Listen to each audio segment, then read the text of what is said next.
Good day to you, ladies and gentlemen. Today I actually wanted to talk to you about a topic called the Dark Enlightenment.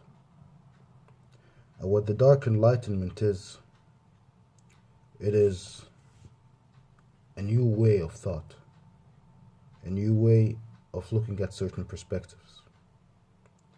For example, we had this enlightenment in the French Revolution, which stated, human rights, individualism, letting everyone go their own way, and that kind of stuff. And that enlightenment, it led to a new way of thought, something different from the old ages. You see, in the beginning, people used to rely on their community. They used to be dependent on their people. But after the Enlightenment, everyone started to take their own way. They started to think differently. They can have different opinions, different things, and they don't necessarily have to fit in with the society that they're in. However, when something like that happens, it lowers the cohesion that you have in a society. We no longer stick with each other because we gave everyone a way that they can handle themselves and go alone in their own pursuit of happiness or pleasure without concern of others. And the capitalist argument or the Enlightenment argument is that by benefiting yourself, you benefit others, which could be true to a certain extent, as in providing products, providing services, providing needs to others. But when it comes to culture, when it comes to identity, when it comes to social cohesion and social order, those things, those thoughts disturb this notion of nationalism, of unity, of progress as a collective, as a society, versus progress as an individual alone. So, what the Enlightenment did is that it allowed people to separate themselves from the reality of others. It allowed others a method to live without necessarily caring about others, but only caring about what they can bring to themselves, what they can bring to their benefit, how they can line their pockets, which gave rise to a new elite. The first elite was the aristocracy, which was seen as oppressive and, taxation, and I'll protect you if you give me your money or your products. And it's true, though, it eliminated this serfdom that was existent in the old days. It created a new type of serfdom by wages. You become dependent on the organization that you're in. You become bossed around. You become very focused on one thing, which is the illusion that a society like that thrives upon, which is get your degree, get your major, get your whatever it is, even if it's just like a normal thing, such as a major or something like that, but that becomes the only focus of such an individual because they see no other option. In the old days, there were guilds, there were many other ways that you can approach life. There were many masters who are willing to tutor others. There were many alternate paths. But in modern society and with globalization, the paths are getting narrower and narrower. There's becoming one official way of doing things, one standard to which everyone has to follow. Versus in the old days, before the revolution, there used to be many ways. Even when they came up with towns and they got their freedom and they began making charters and such, they had different organizations, different guilds, and you are basically free to pursue whatever you can take towards success. A craftsman could succeed in his craft. Uh, an an instrument player, a musician. There are guilds for many sorts of things which can allow you to progress in life. However, now with the invention of the degree, with the invention of this major, with the invention of university, we're starting to have a monopoly on knowledge, a monopoly on education, where you can't be accepted unless you have that degree, unless you have that standard form which to present yourself. And although you may think that the options are open, that there are new ways, it actually narrows down your choices. It makes people stick to one thing instead of seeing other alternatives, instead of seeing other opportunities. Basically, this model creates a lot of depression in the world because you feel that you're out of other options. Even though right now there are more opportunities than ever, this creation of networks that was previously unavailable in the past creates a monopoly not only on knowledge but a work, on service, on other things that before were free and open and much more easily accessible. We're used to learn by mentorship and observation and making deals with others and recognizing people and making relations with them. People right now feel entitled, as in if they had a degree, I want to get that job straight away. I want to get everything I want. I want to achieve everything I want. But on what basis?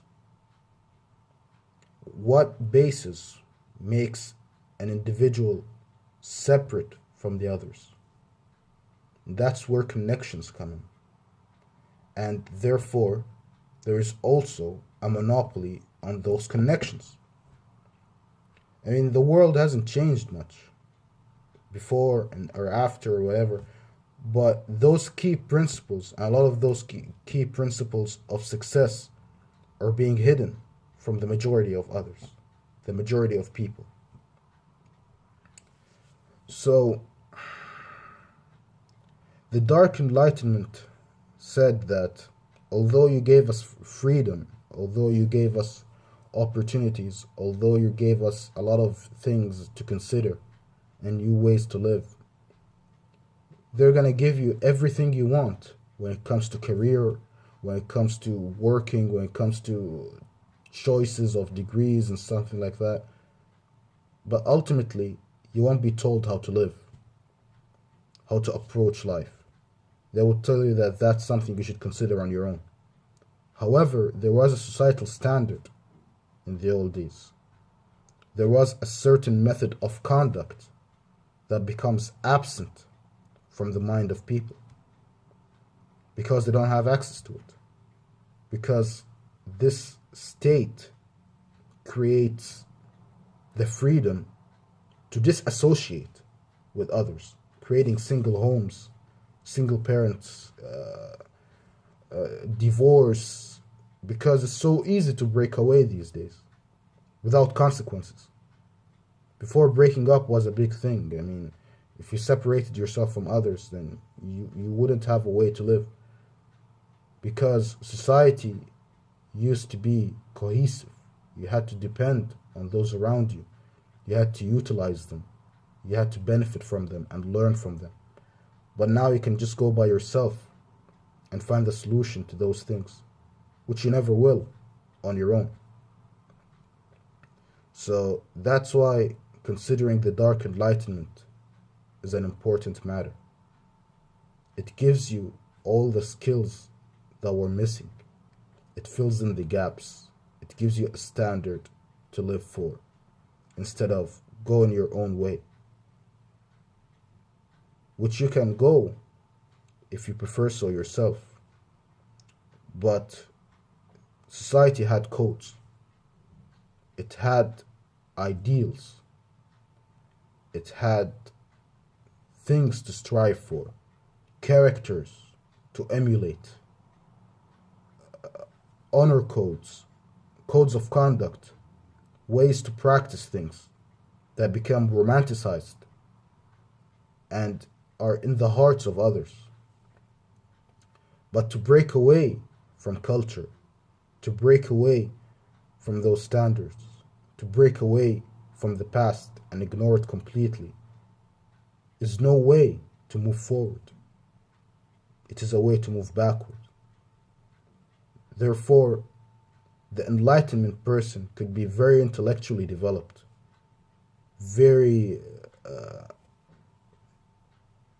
expert in knowledge. However, he'll be very backward in understanding culture, in understanding the ways of the world. They'll have unrealistic expectations, unrealistic aims, unrealistic goals. Because the world is different from academia. The world is different from what we have in mind. There are things that you can't study for unless you experience them by yourself.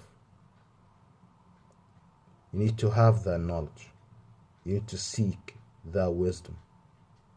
You need to develop yourselves just the way our ancestors did. Just the way that a parent would advise you, or a wise person would advise you. Therefore, those mentors are lacking in modern society because their value has decreased, because they see no profit in talking to people who want to ignore them and go their own way and then come back regretting their actions. The standard methodology of things is something which is very complicated. It is very much in line with what people's hearts, with what they were raised upon. Therefore, society is very ignorant on a lot of issues, such as what makes genders different and equal, what makes a person honorable or dishonorable. Where do you draw the line on ethics? Where do you draw the line on morality?